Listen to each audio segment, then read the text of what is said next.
Well, good afternoon. I will keep my remarks brief, but hopefully to the point. You're going to hear from a number of people who actually have really not only a heartfelt message for you, but one that truly will hopefully help you see the injustice that continues on today. You know, some 15 years ago, we all know where we were when we saw those planes go into the Twin Towers. We can remember with great clarity what happened on that individual bright morning.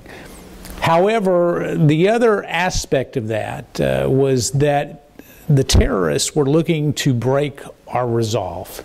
They wanted to break who we were as a nation. And yet our resolve some 15 years ago was able to not only shine brightly, but continue to shine. That's the good news.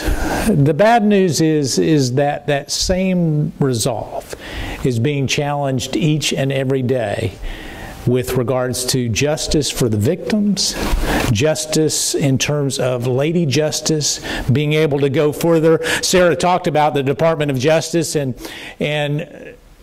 their inability to bring to account those who seek to harm U.S. citizens, and not just U.S. citizens, but those abroad that are our friends and allies. So we have a number of vehicles that we employ from time to time to make sure that if we can't make them see the light, that they feel the heat. And we had a number of hearings that, in fact, we will be holding a hearing later this week as we look at how those are being radicalized to commit acts that honestly we can't even describe to our children because they're so horrific.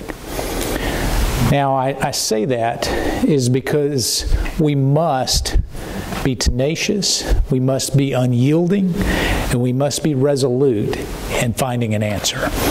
And I share that only because sometimes we become numb to what is going on around us. And when we become numb, we look at what is happening and we see a headline. And I can remember the first day I saw the first beheading, and it was just so shocking. And yet, we've seen more of that has happened since that really does not have the same effect as that first time. Now, it should. And what is imperative for each one of us here today is that not only should it have that same effect, but that we should be reminding others of our duty to stand arm in arm with our brothers and sisters to make sure that we address that. I've been honored and privileged to be part of a number of pieces of legislation that actually deals with terrorism. The Hezbollah Sanctioning Act was one that started actually in our office, is now law that looks at sanctioning the terrorists that commit the crimes.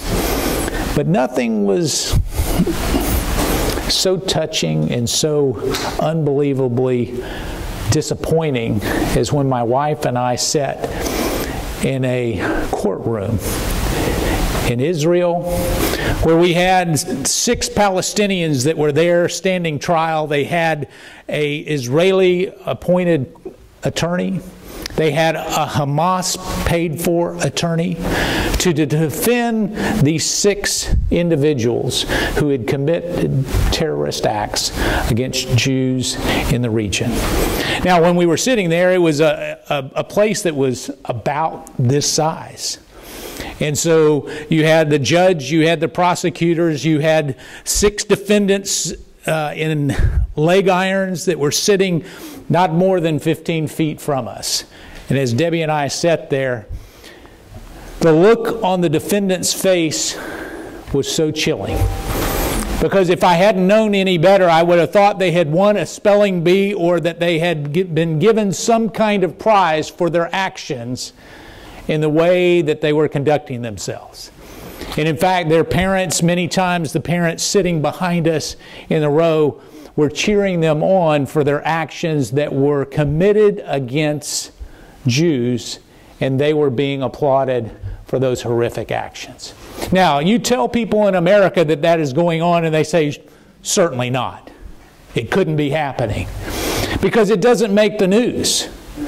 I can tell you that as my wife and I went to Israel the last time, it was right at the height of where we started to see the murders and the stabbings that were going on. In fact, there were many who were saying, you need to cancel your trip. But if we allow the terrorists to affect our actions, they have won. We must continue on and be vigilant and make sure that we stand. So my wife and I, along with 4 other members of Congress, went to Israel. We got to see firsthand how the narrative was so incorrect. Israel was the aggressor. The Palestinian who stabbed a young man there at the same time that we were there, they actually had to change our bus route because we were going into an area that was not safe. And they had Israelis as the perpetrators when it was the other way around. BBC was carrying it, and I looked, and we looked at American television, and they weren't telling the real story. In fact, they said that the young man who had committed the act had been killed, and indeed he was not dead. He was in a hospital with his picture on the front page giving an ISIS sign from the hospital bed. Now, when you start to share the truth, ultimately people start to take action. So here's what I would like to ask you to do. My wife and I every day ask ourselves, what can we do for Israel and the Jewish people? What are we called to do today? And so here is my request of you today. Continue to tell the truth about what is happening, because the truth always prevails.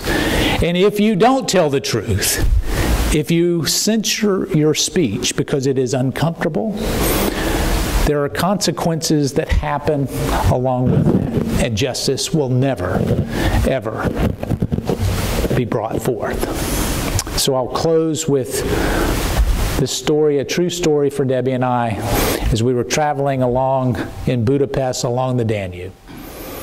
As we went there, we were there, and as we went along the Danube, there's a memorial along the Danube that's there called the Bronze Shoes.